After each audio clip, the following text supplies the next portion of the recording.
Today I want to talk about a common issue with Foxbody Mustangs, and that is the multifunction switch.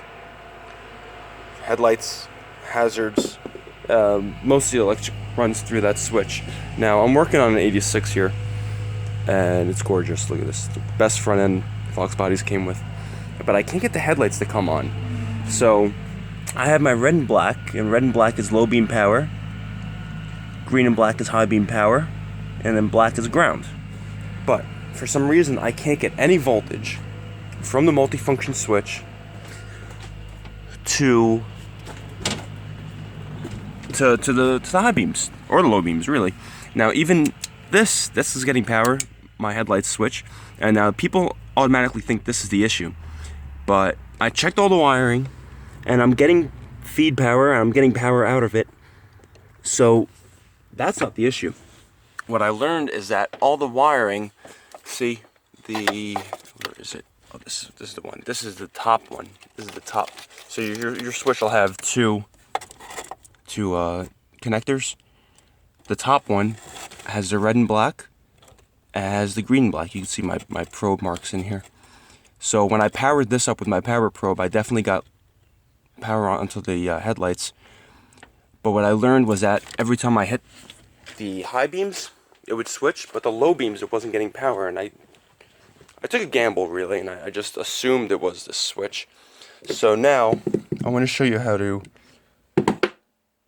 rebuild this instead of buying it. It's like a $50 part, and they say it's a common issue, and it is, but you don't have to buy a new one if it's not, physically broken. And mine looks good. It was kind of worn out, like this was kind of, wonky and stuff. So I just got done rebuilding it, but I figured I'd disassemble it again and show you how to do it yourself. Save yourself some money. Now, this repair cost me literally nothing. I used some QE electric degreaser, my multimeter for continuity, and then some dielectric grease, a pair of pliers, and a Torx 10. See, T10. So there's 4 bolts on the back of here. 1, 2, 3, 4. Go ahead and remove those. Now, I am just disassembling this. I already made sure it worked, but I'm just disassembling it and reassembling it for the purpose of the video. And you'll see there's 3 layers of consumables here. There's a steel, then you have the black plastic, and then the white plastic. And I'll show you what all that is as soon as I get these bolts out. Now, granted, for the video, I probably should have taken these out before I started, save us all some time. But we're here now. If you don't like it, you can just fast forward. Okay, they're very long bolts too, so make sure they come out all the way, otherwise you won't get the thing apart.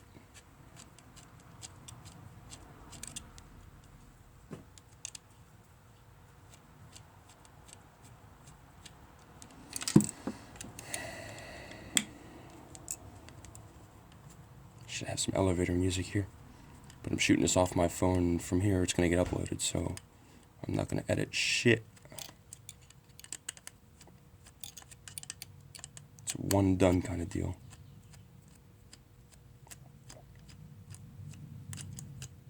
Now, if you've seen my video that I uploaded a few days ago about the Foxbody, the fuel door opening switch that's in the glove box, it's the same concept that I fixed that with. It's just taking this apart, cleaning the contacts, and reassembling it again. But with this, it's kind of a little complicated because there's a lot of little moving parts and springs and whatnot that have to be accounted for.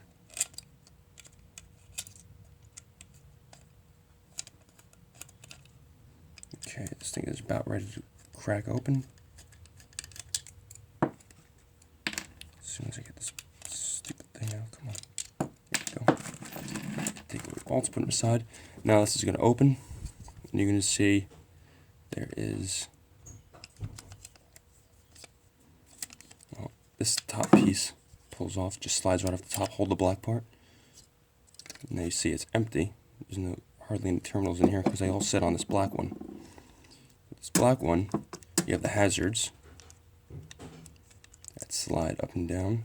Let's see if I can put it back into place. See? It slides. It literally just pops out the top. Throw that to the side. And then you have your handle that runs. This is the end of the handle right here. There should be some kind of clip on it that holds it in, but mine didn't have that, so it kind of just pulls out.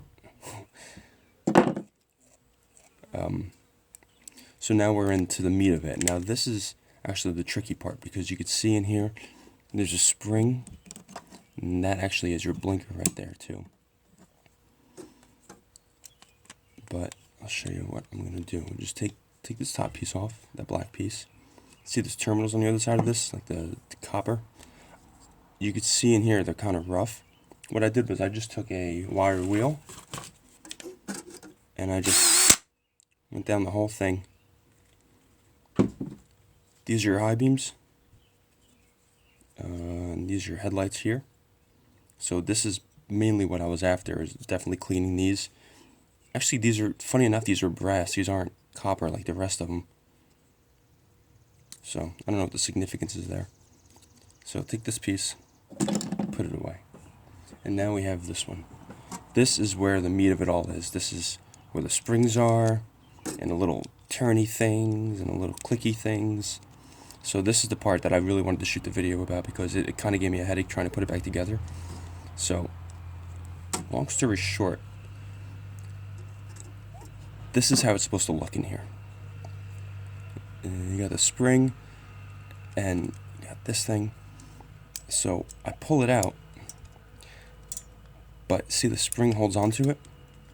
So you kind of just tilt it forward and pull it out, and then you're left with this piece. Now I didn't separate any of this because it didn't need it. You know, it's a functioning good piece. There's no cracks in it. There's no wear marks on it. I'm sorry about the focus. I know it keeps going in and out, but I did polish up these copper terminals here, and then I put it away. And then in here you have this little guy. Now this was just like everything else in here. It was all gunked up. So I used some electric cleaner, and then I used a rag to clean it all up. And then if they really needed it, I polished them up with a drill. You can kind of see the black marks left on here. That's a fault of my own, but whatever. This is the high beam switcher. Every time you hit your high beams, it goes. Take that out, put it away. And then you're left with the base of it, which is a spring, a little spring, and then just the casting itself. Oh, and then this. This is where your high beams are hitting. So they're going to hit this, and then on here, they hit this thing. This little spring hits this, and then that contact meets with this contact back here. So I took that off, polished that up too. But I want to show you how to reassemble this, because this is what I had issues with. So this piece and this piece go together, but they go together in that there's that spring that's in here sits into this groove. So it's kind of tricky to put it in, but I'll show you how I did it. For one, you get the piece in there. Make sure the spring is over it. And you want you'll see there's a clicker at the end of it. For when you turn the steering wheel, it turns the blinkers off. That's what this thing is. Come on, yeah. You want this on the outside. Facing the outside. I also have a little hook tool that I've been using.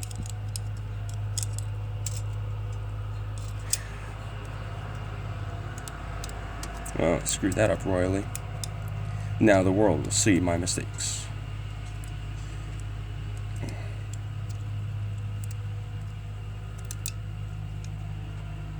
Okay, now that's in there, so the spring basically keeps it in line. And now this thing, like I said, it has to sit basically around this. So what I did was I pulled this out. I hope you could see this, follow with me, but I'm pulling this out like this. So it sits in a track in the bottom. You want to make sure it sits in that track and stays in there.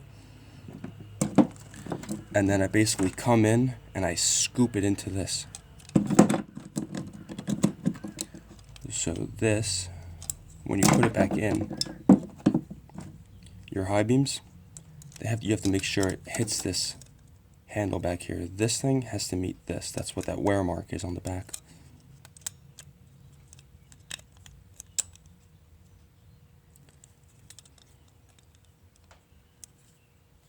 I can't put it in because I don't have this thing in.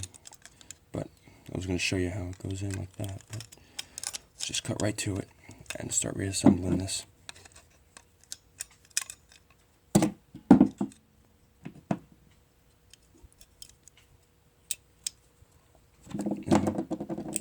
Pulled on this very gently. It's plastic. You want to go easy with it. You know, it's also like a 30-40-year-old car, so you don't want to be too rough with it.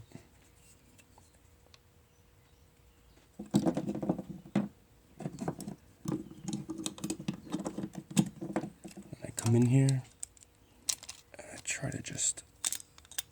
It's more of a balancing act than anything. You're going to have to play around with it too, like I did.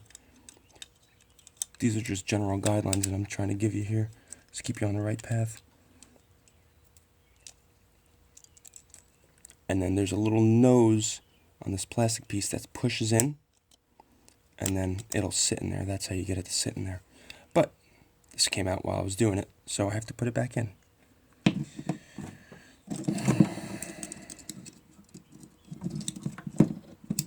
So I take my pick.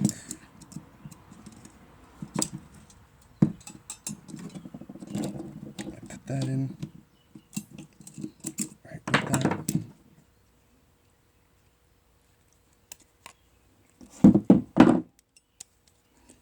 And now it's back together. Just like the way it should be. See the back handle? How it just basically butts up against this lever, and then when you hit the high beams, when you pull it towards you, it uses lever action, and just moves that. So these are good. Like I said, make sure you clean everything. I shot it with air, I shot it with the electrical cleaner, and then now I will use a little bit of electric grease, dielectric grease on this, just to keep it in good shape. Keep it good for another few years, hopefully longer. This car will be long gone by then, but that doesn't mean we don't do a good job on what we work on. You know, I work on everything like someone else is going to see it afterwards. You know what I mean? I work on everything like someone else is going to judge my work after. And some people say, who cares? But, you know, I care. I care. I care about doing a good job. I care about these cars. I care about keeping them on the road. I figure if this car comes to me, it's because it needs me. I also talk about cars like I do people. But it's what I love. So this is in place now. This crown here, this little notched area is for that little, you see that bump in there? It just sits in there. Just like so. And then your hazard goes back on. And it's only kind of, it's like a one, you can't put it on wrong. So these terminals face these terminals in here. And it sits in its own little groove, and you could feel it actually working. And then this piece goes on.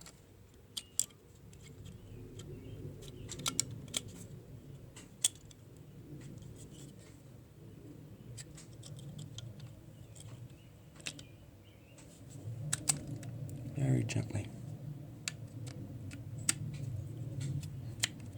Make sure your hazards work when it does, so you know you're on the right path. And now, if I found a little pin, a little thing to put in there, I would put it in sometime between now and when I assembled it. But I can't. I don't know what the hell it's supposed to be. So for now, you just put your screws in and then go plug it in. I guarantee it'll work.